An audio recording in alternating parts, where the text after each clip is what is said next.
ఈసారి ఏం తీసుకున్నా క్విజ్ పదం తీసుకున్నా ఫిక్స్ అయిపోయింది కదా. ఇప్పుడు క్విజ్ చూడు. I quiz. క్విజ్ అంటే ప్రశ్నించడం. వి క్విజ్ లేదా ప్రశ్నలు అడగడం. They quiz, you quiz. He వచ్చేసరికి క్విజే ఉండాలా, ఈఎస్ కలుస్తుంది కదా. కానీ క్విజెస్కి మాత్రం ఎక్స్ట్రా జెడ్ కలుస్తుంది, అది గుర్తుపెట్టుకోండి. Quizzes, she quizzes, it quizzes. ఓకేనా?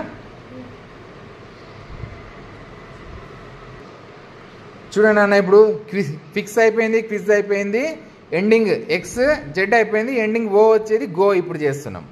అన్నిటికీ గో రాసేసిన చూడండి. ఐ గో, గో అంటే వెళ్తా, we go, they go, you go. ఇక్కడ థర్డ్ పర్సన్ సింగులర్కి వచ్చేసరికి మారుతుంది. ఇక్కడ ఏమొస్తుంది? ఓ వచ్చే వాటికి ఈఎస్. చెప్పినా కదా, ఓ వచ్చే వాటికి ఈఎస్ వస్తుంది. She goes, it go, she go, he go అనొద్దు. It goes, he goes, she goes, it goes. I go, we go, they go, you go.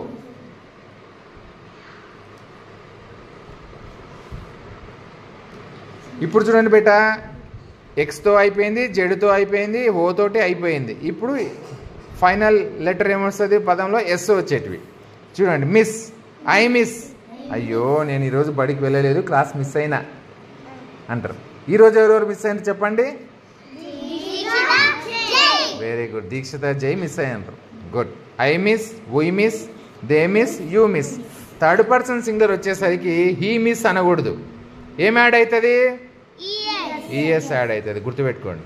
He misses, she misses, it misses. ఏనా? చూడండి బేటా, ఇప్పుడు X Z ఓ yes అయిపోయింది. ఇప్పుడు ఎండింగ్లో CH వచ్చేవాడు తీసుకున్నా. Catch. Catch అంటే పట్టుకొని ఉంటాయి కదా, తెలుసా? బాల్ క్యాచ్ చేసిండ్రు ఎప్పుడన్నా? I catch, we catch, they catch, you catch.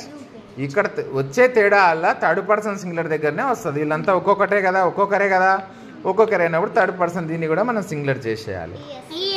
ES, he catches, she catches, it catches. ఓకేనా?